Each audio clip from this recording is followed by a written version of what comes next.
Shalom, selamat pagi jemaat yang dikasih Tuhan. Senang sekali saya bisa menjumpai Anda pada doa pagi hari ini. Dan biarlah hadirat Tuhan selalu kita alami di tengah pujian dan penyembahan. Hari ini saya akan menyampaikan firman dengan judul Percayalah Tuhan melindungimu. Yohanes 7 ayat 30-32 berkata, mereka berusaha menangkap dia, tetapi tidak ada seorang pun yang menyentuh dia, sebab saatnya belum tiba.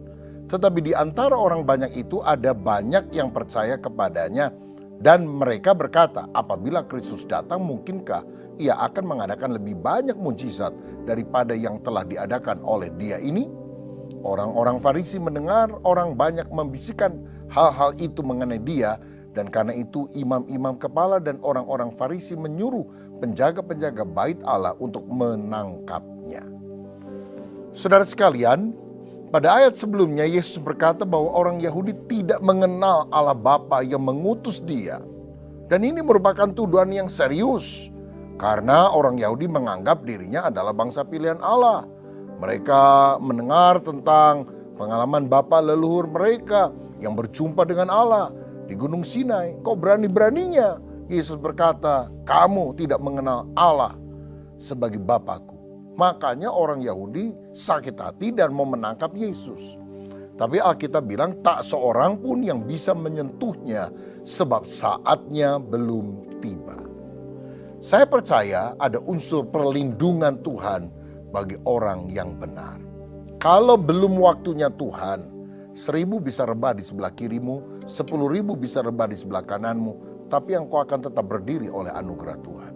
Tapi kalau sudah waktunya Tuhan, yang lain berdiri, saudara rebah sendirian. Serembar rambut tidak akan jatuh dari atas kepala kita kalau tidak diizinkan oleh Tuhan. Artinya nggak ada peristiwa, apakah besar atau kecil, yang luput dari perhatian Tuhan.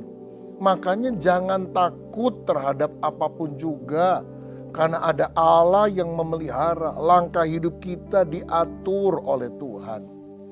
Kalau saya bilang jangan takut bukan berarti kita boleh gegabah. Oh, nyeberang jalan, nggak usah lihat kiri kanan, tidak usah takut, maju tak gentar. Jadi tabrak motor nanti saudara. Nah, tetapi maksud saya kita memang harus selalu waspada, siaga, tidak gegabah. Tapi selebihnya percaya kepada Tuhan. Ada orang punya duit, nggak berani naik pesawat, takut jatuh dan sebagainya. Padahal saudara tahu nggak? Pesawat yang jatuh itu jauh lebih jarang daripada kecelakaan di jalan raya melalui mobil. Oh, kecelakaan di jalan raya itu banyak sekali terjadi tiap hari di mana-mana. Dan jumlah orang yang meninggal karena kecelakaan di jalan raya itu jauh lebih banyak daripada yang jatuh dari pesawat. Tetapi saudara, kita kadang-kadang pikir, oh kalau di jalan raya mungkin saya masih bisa belok kiri, belok kanan. Kalau di pesawat kan nggak ada ampun tuh. Hidup mati kita di tangan Tuhan. Kalau belum waktunya Tuhan, luput saudara. Saya ingat satu kali saya pelayanan di Nabire di Papua. Dan saya harus terbang waktu itu ke Jayapura, lalu naik pesawat kecil ke Nabire. Pulangnya juga demikian. Nah, jadi waktu ke Nabire itu setelah selesai pelayanan, besoknya saya masih harus naik pesawat kecil kira-kira jam 10 apa jam 11 pagi gitu ya, menuju ke Jayapura, lalu kemudian nanti naik pesawat Garuda ke Makassar lalu Jakarta. Malam-malam habis kebaktian ada yang bilang, Pak, ini besok untuk kali pertama nih ada jam penerbangan baru jam 7 pagi. Bapak mau tukar pesawat nggak supaya pulangnya lebih cepat? Tuh, kalau yang Jayapura Jakarta bisa dimajuin juga. Bisa katanya. Wah, akhirnya saya bilang ya udah, sudah pelayanan selesai, udah saya pulang lebih awal saja. Maka jam 2 siang saya sudah ada di Jakarta, saudara sekalian.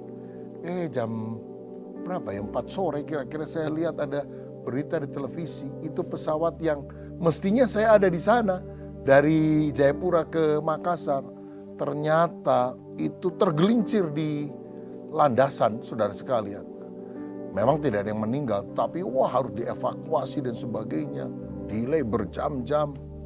Sampai orang yang di Nabila yang pesankan tiket untuk saya itu telepon, "Pak, gimana Pak? Sudah di Jakarta kan?" "Iya kan Anda yang tuker jamnya." Aduh, puji Tuhan, puji Tuhan. Kalau belum waktunya diluputkan oleh Tuhan. Saya ingat satu kali saya pelayanan di Manokwari, saudara-saudara. Jadi kalau Jakarta Sorong naik pesawat kecil lagi ke Manokwari. Ketika sedang mau khotbah nih, saya dikasih tahu anak saya sambil nangis-nangis di Bandung, bahwa istri saya naik tangga lipat begitu ya, lagi membetulkan sesuatu di lemari hiasan gitu, jatuh telentang seperti ini, saudara sekalian. Kepalanya itu menghadap ke lantai, buak, langsung seperti orang nggak ingat ngucapin satu kalimat berkali-kali sampai 8 jam, saudara, sampai dibawa ke rumah sakit terus ngomong itu. Waduh, saya juga waktu diberitahu udah bingung gimana ya, mau pulang nggak ada pesawat. Saya mohon kekuatan Tuhan karena jemaat juga sudah diumumkan untuk jam ibadah pelayanan. Saya tetap khotbah, saudara-saudara. Besoknya saya pulang dan akhirnya kami bisa ketemu di rumah sakit dan syukur istri saya bisa tertolong. Itu sesuatu yang nyaris merenggut nyawa. Karena apa? Istri saya biasanya ngomong gini, saya suka pakai jepitan di belakang karena rambutnya yang panjang, jadi supaya bisa diangkat gitu. Nah itu kan kalau dia jatuh ke belakang begitu, itu kan nancep ke kepalanya. Hari itu tidak. Karena beberapa hari sebelumnya saya ada di Jakarta, ada seorang ibu bilang, "Pak, saya titip ya buat Lena, buat istri." "Ya," saya bilang. Saya juga nggak tahu titipannya apa, saya kasih aja nih, ada titipan. Rupanya itu penggulung rambut itu, saudara, yang ada busanya itu ya. Gulungan rambut pakai busa. Dia rupanya lagi pakai itu. Jadi waktu jatuh itu masih ada busanya tersebut. Sehingga akhirnya ada pendarahan bukan di dalam otak tetapi di luar. Sehingga dia bisa pulih.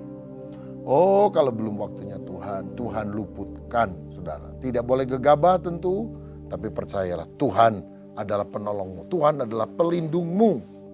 Itulah sebabnya mengapa dikatakan orang berusaha menangkap Yesus, membunuh Yesus, tapi tidak ada yang bisa menyentuhnya. Karena belum waktunya, karena Bapa melindungi dia. Haleluya, kiranya perlindungan Tuhan juga atas hidup saudara. Boleh ketik bersama saya, Tuhan pelindungku. Ya, Tuhan pelindungku, haleluya. Selanjutnya dikatakan orang Yahudi menolak Yesus. Tapi ada beberapa orang yang percaya kepada Yesus. Karena mereka menunggu Mesias atau Kristus.